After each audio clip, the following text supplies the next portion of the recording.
Her name was Elara, and the Valley of Oakhaven had cast her out when she was just a girl of 11. They did not use the word exiled. The official record, penned by the town clerk in a neat, judgmental script, stated she was sent to the care of a distant aunt for her own well-being, for her persistent and troubling fabrications, for lying. The lie she told was about the grasshoppers. Her father had been a quiet man, a man who read the land the way the clerk read his ledgers. He had shown her the signs. He had explained the great cycles, the deep, slow pulse of the earth that beat once a generation. He spoke of a living hunger that slept for 17 years, a hunger that would wake and strip the world bare. He had died of a winter fever before he could prepare, his warnings dismissed as the ramblings of a dirt watcher who preferred the company of crows to men. Elara, small and serious with her father's observant eyes, had tried to carry his message. She stood before the town council, a child in a borrowed dress, and spoke of the 17-year rhythm. She spoke of the grasshopper eggs buried deep in the hardpan soil, waiting.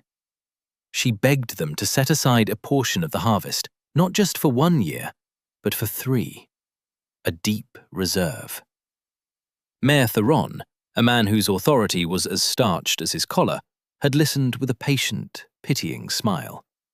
He called it a child's fantasy, a scary story told by a grieving father. The valley was prosperous. Their harvests were managed by the new science of agriculture, not by old superstitions.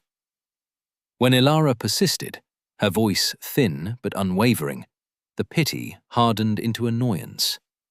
Her insistence was deemed an illness, a symptom of her grief, and so, for her own good, she was sent away. 17 years passed. The distant aunt was kind but frail, and died within a few seasons.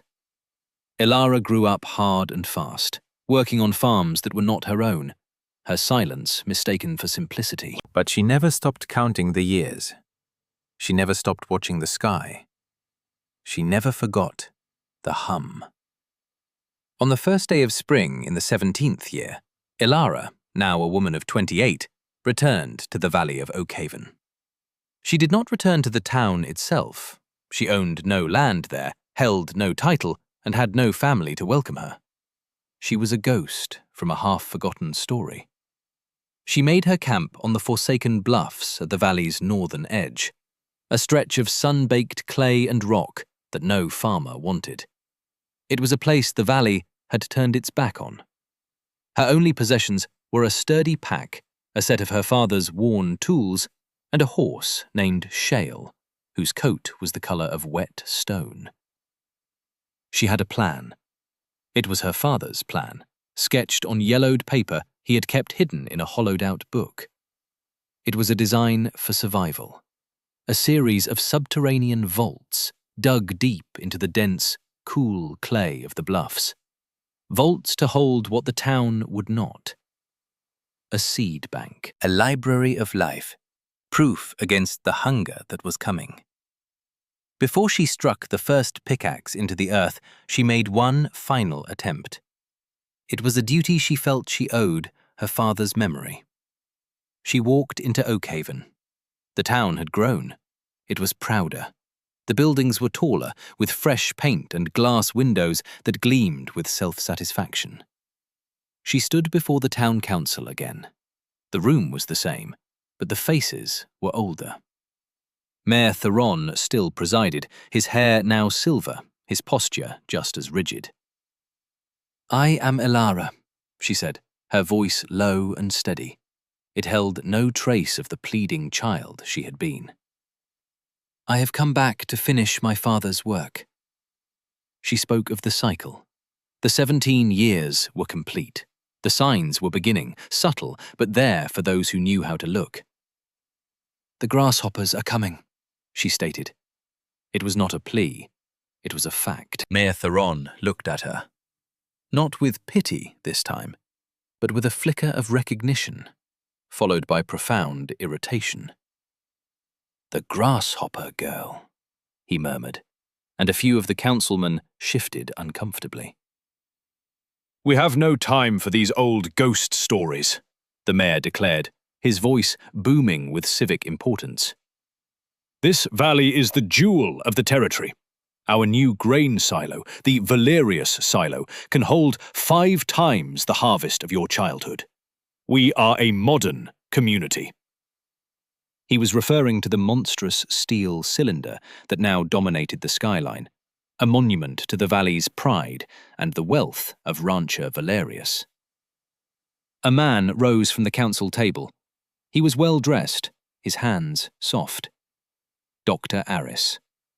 He had been a young man when she was exiled, new to the town and eager to prove his scientific mind. "Mayor," the doctor said smoothly, "let us be rational. What this woman proposes, storing seeds underground, is unsanitary. The damp would bring mold, the rot would bring disease." "It is a recipe for famine, not a cure for it." He looked at Elara. "Your methods are primitive. We rely on chemistry and engineering now, not folklore." Elara met his gaze. She did not argue. She had not come for an argument. She had come to deliver a warning. She had delivered it. "I will build on the North Bluff," she said simply. "The land is unclaimed." Mayor Theron waved a dismissive hand. "Build your dirt holes. It is no concern of ours. Just keep your superstitions to yourself." She turned and walked out. The council's quiet, condescending laughter followed her into the street. The story of the grasshopper girl's return spread through Oakhaven like a weed. It became the town's favorite joke. Her solitary figure, seen working from dawn until dusk on the desolate bluff, was a source of great amusement. They gave her project a name: Elara's Folly.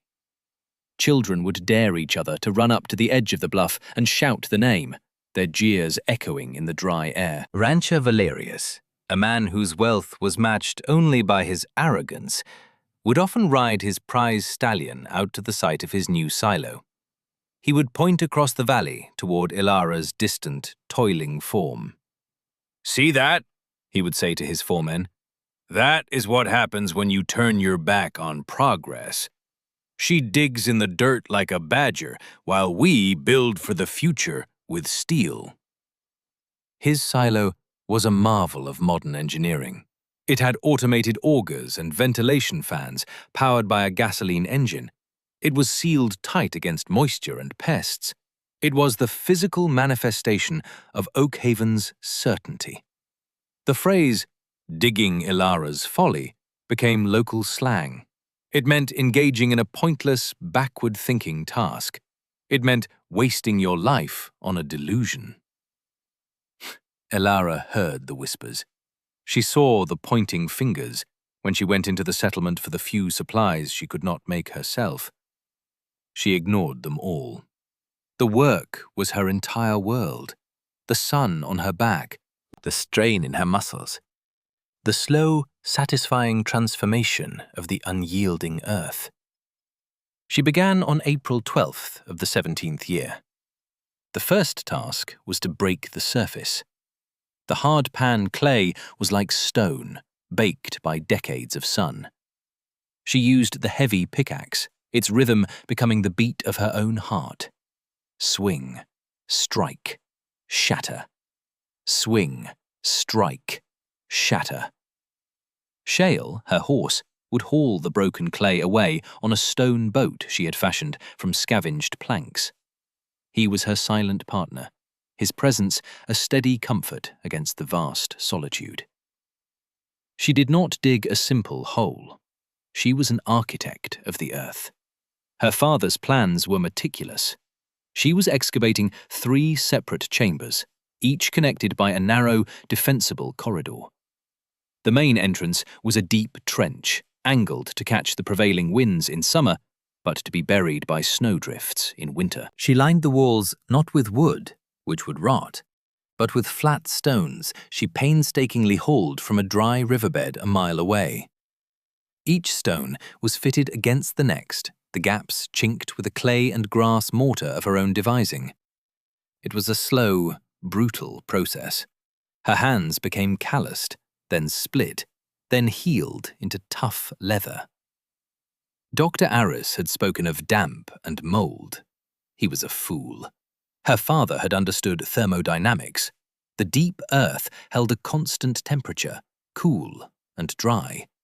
The secret was ventilation. Elara engineered 2 narrow flues for each vault, boring them up through 20 feet of earth and rock to the surface. Each flue was capped with a hooded stone cowl, designed to draw air through the chambers using the natural pressure differential created by the wind. It was an ancient design, a breathing lung for the earth itself. While the digging consumed her days, her evenings were for the seeds. This was the true heart of the Folly. She gathered from the wild, her father's knowledge guiding her. She took only a fraction from each plant, moving like a ghost through the landscape. Hardy grasses from the windswept ridges, wild beans from the shaded creeks, the seeds of tough, bitter greens that others considered weeds. She bartered for cultivated seeds in a town 2 days' ride over the mountains, a place that had never heard of the grasshopper girl. She traded her labor for sacks of heirloom corn, drought-resistant squash, and hardy winter wheat.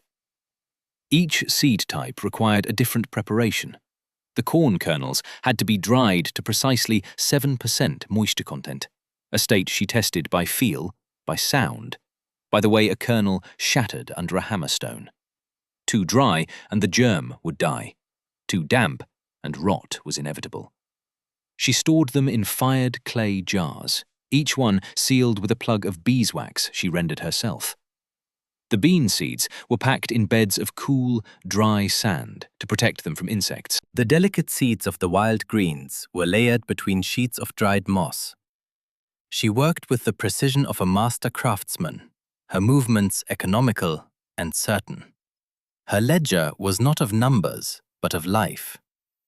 Total tonnage of excavated earth, 40 tons, moved by hand and horse. Number of stone slabs lining the walls, 1,212. Varieties of seeds stored, 87. Total estimated seed weight, 3 tons. The labor lasted through the spring and deep into the summer. The sun beat down on the bluff, but inside her nascent vaults, the air was already cool and still. The people of Oakhaven watched her progress, and their mockery grew louder as the structure took shape. It looked like a tomb, a grave she was digging for herself. The mockery was a shield against a tiny, unspoken splinter of fear, a fear they would never admit. The story of the grasshopper plague was, after all, a part of their valley's history, a dark fable from a less enlightened time. But fables have power, and Elara's relentless, silent labor was a constant, unsettling reminder of it. By late August, the vaults were complete. The stone walls were finished, the ventilation flues drew a faint, cool breath. The clay jars and sealed sacks were arranged on stone shelves, a silent army awaiting its summons. The 17th year was turning. The signs began. Her father had described them in his journal, his words precise, free of panic. First, the birds will grow quiet. Elara noticed it in the first week of September. The constant chatter of the sparrows in the scrub oak ceased. The high, piercing cries of the hawks vanished from the sky. An unnatural silence fell over the bluffs, so profound that the sound of the wind itself felt intrusive. The people in the town did not notice. They were busy with the harvest, the loudest and most triumphant harvest in the valley's history. The fields were heavy with grain, the stalks thick and golden. Rancher Valerius's new silo was nearly full.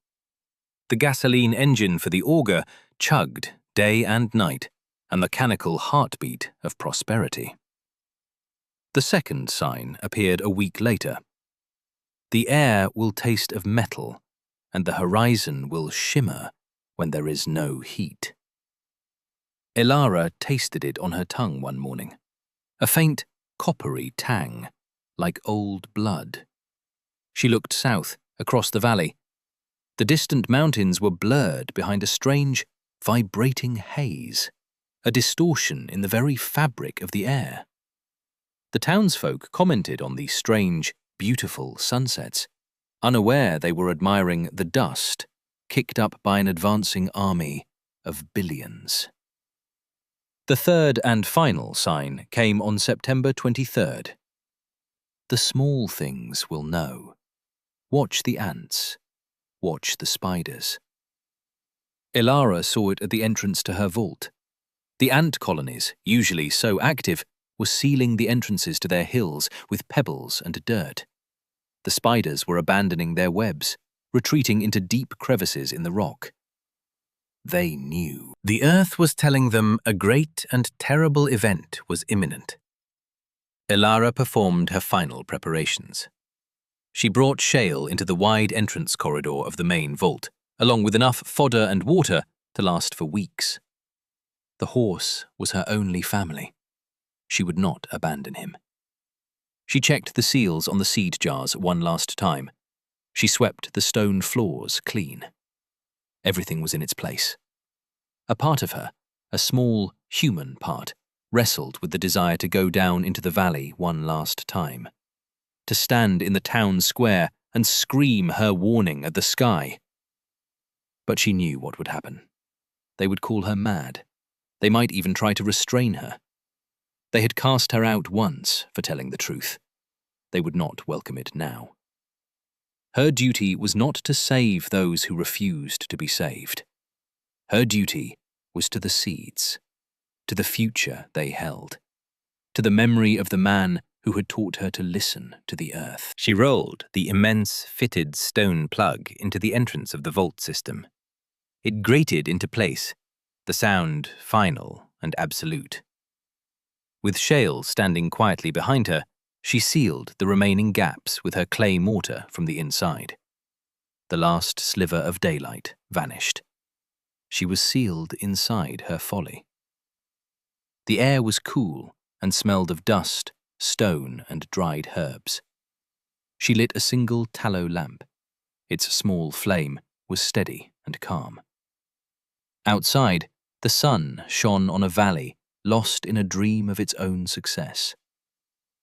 The plague arrived on September 25th. It did not come as a creeping infestation. It came as a physical blow. It was a sound first, a low-frequency hum that vibrated in the bones. Then it became a roar, like a waterfall or a prairie fire, a living storm that blotted out the sun. The sky turned from blue to a churning, brownish black. The grasshoppers descended. They were not the small, green insects of a summer meadow.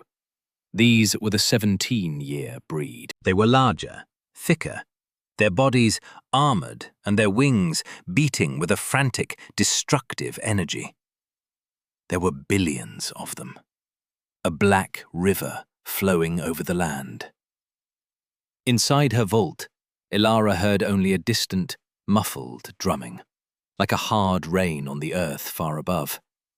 The stone walls absorbed the vibration. The air remained still. She gave Shale an apple and sat down on a stone bench, listening to the world end. In Oakhaven, panic erupted. The roar was deafening. The air became thick with the frantic clicking and whirring of a billion bodies. They covered every surface. The light of midday became a murky twilight, thick with the shadow of their wings. And then they began to eat. The record harvest, the pride of the valley, vanished in a matter of hours. The golden fields of wheat and corn were stripped to bare, broken stalks. They ate the leaves from the trees, the grass from the pastures, the vegetables from every kitchen garden. They devoured the paint from the sides of houses and the leather harnesses in the barns. Rancher Valerius stood at the window of his fine house, his face pale. He watched the black tide sweep over his lands, but he was not afraid. His confidence was made of steel. His silo. The grain was safe. But the swarm was not just a force of nature, it was a force of physics. The sheer weight and pressure of billions of bodies pushed against the silo's seams. Their acidic secretions began to corrode the seals around the ventilation fans. A single grasshopper found a way in, then 10, then 100. Within an hour, the whirring of the town's salvation was replaced by the frantic, sickening sound of the swarm inside the silo. They consumed, and what they did not consume, they fouled with their waste. The great steel monument became a tomb of contaminated, worthless grain. The plague lasted for 3 days. On the 4th day, the sun rose on a changed world. The valley of Oakhaven was gone. In its place was a brown, naked landscape, stripped to the bone. The trees were skeletal claws reaching for a pitiless sky. The earth was bare and broken. The swarm, having consumed everything, rose as one and continued its journey north, leaving a profound and terrifying silence in its wake. And then the cold came. It was an unnatural cold, arriving months ahead of schedule. A bitter, Arctic wind swept down from the mountains, bringing with it a fine, hard snow. The winter of the 17th year had begun, and the valley had nothing. The town's conventional systems, their pride and their certainty, had failed completely. The supply lines were cut by the early snows. The land offered no sustenance. Their great silo was a monument to their folly, filled with rot. The first week was one of shock. The second was one of rationing what little they had in their personal pantries. By the 3rd week, the hunger began. It was a quiet, creeping thing at first, a gnawing in the belly, a weakness in the limbs. Dr. Aris was the first to understand the true depth of their predicament. He saw the hollow look in his children's eyes. He saw his wife growing thinner by the day. His scientific knowledge was useless against an empty stomach. He remembered the woman he had dismissed as a primitive, the woman who had been digging in the dirt. Elara. It was a desperate, humiliating hope, but it was the only hope he had. He bundled himself in his heaviest coat and walked out of the town, into the wind and the driving snow. The journey to the North Bluff took him 3 hours. He was half frozen and exhausted when he finally saw it. A thin plume of smoke rising from a stone cowl on the buried hillside. He found the sealed stone door. He beat on it with his frozen fists, his voice a raw croak. "Hello? Please, is anyone there?" For a long time, there was no answer. He was about to give up, to lie down and let the snow take him, when he heard a grating sound. The stone plug slid inward. Elara stood there, silhouetted by the warm, steady light of her lamp. She was not thin. She was not afraid. She held the lamp up, and its light fell on his face. She saw the desperation, the shame, the utter defeat. Dr. Aris fell to his knees in the snow. "My family," he whispered, his pride shattered. "My children are starving. We were wrong.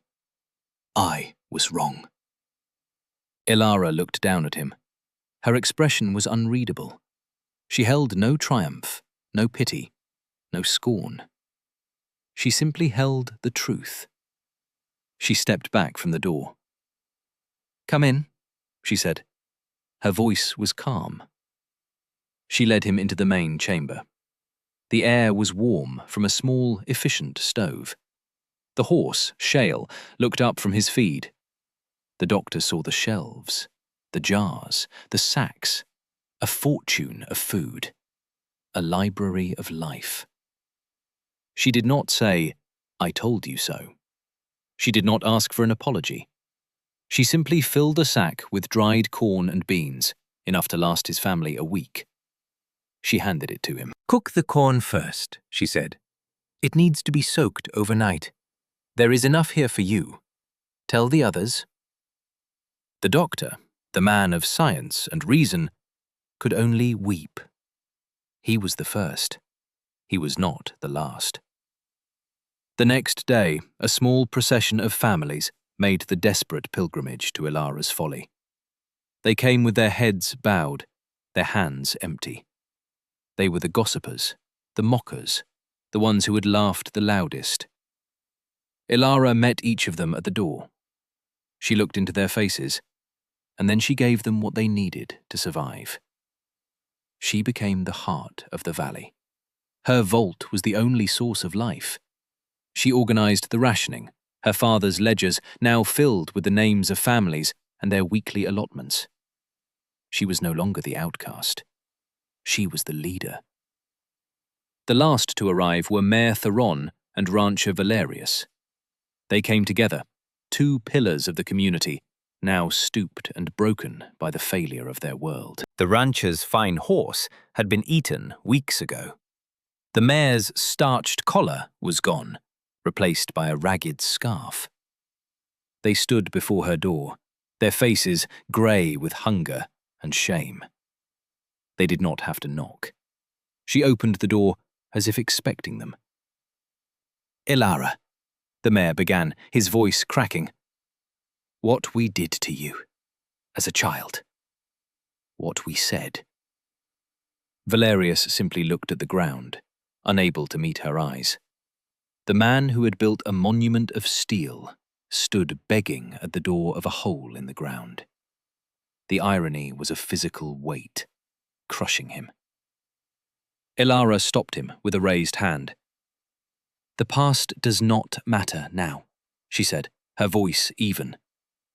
"Only the winter matters, and the spring that comes after." She gave them their rations, the same as everyone else. No more, no less. The long winter ground on. Under Elara's careful management, the community survived. Her vaults held enough. Just enough. They learned to eat the wild greens she had stored. They learned the value of a single bean. They learned the hard lessons of humility. When the snows finally melted, they revealed a barren, wounded world. But they were alive. The first town meeting of the new year was held in the open air, for the town hall felt tainted by the memory of old pride. The entire valley was there. Mayor Theron stood before them, his face aged by the hard winter. Beside him stood rancher Valerius and Dr. Aris. They did not look at the crowd. They looked at Elara, who stood quietly at the back, separate, as she had always been. "We have a confession to make," the mayor began, his voice clear and carrying in the still air.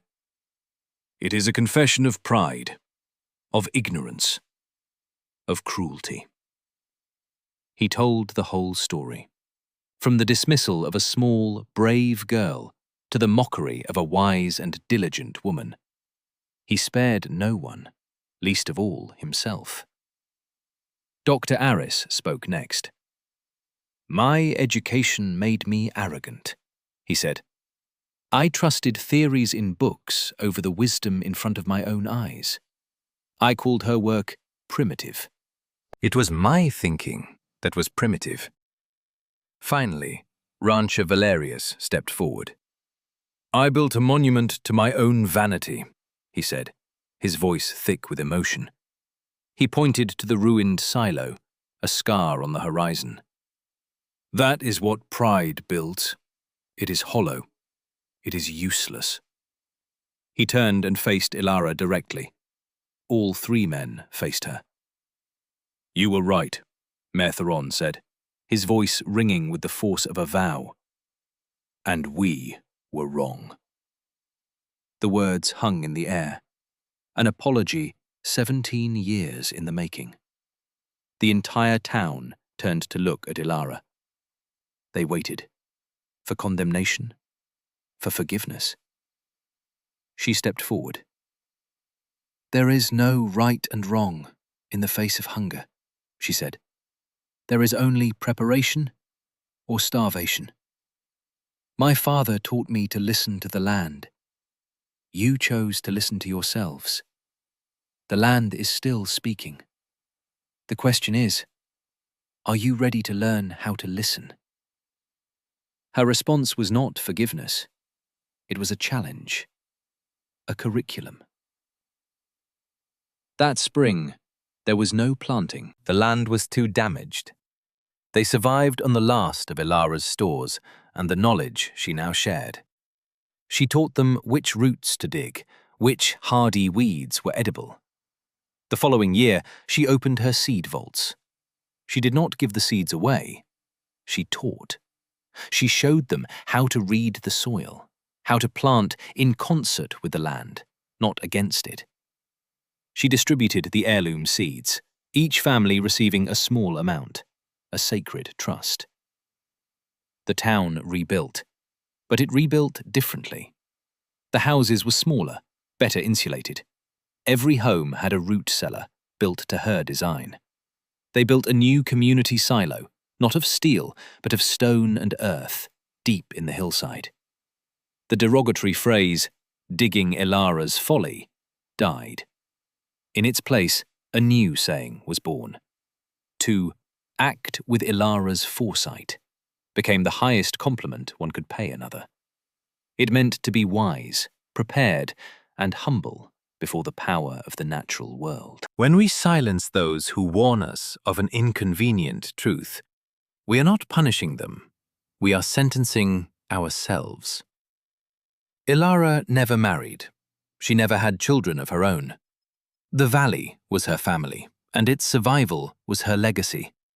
She did not move into the town. She continued to live in her home on the bluff, a place that was no longer a folly, but a sanctuary. People would make the journey up the hill not for rations, but for advice. She became their sage, their teacher, their quiet, unwavering conscience. She lived for another 50 years. She saw the valley bloom again, greener and more resilient than it had ever been. She saw the children of the children she had saved grow up with a deep, abiding respect for the earth and its cycles. They never forgot the lesson of the 17th year. Elara died peacefully in her sleep on the first day of spring, with the sound of birdsong outside her door. The people of Oakhaven buried her on the bluff, overlooking the valley she had saved. They did not erect a grand statue. Instead, they carved a simple inscription into the stone door of the vault that had been her life's work. It did not list her name or the dates of her birth and death. It said only this: "The earth speaks to those who listen."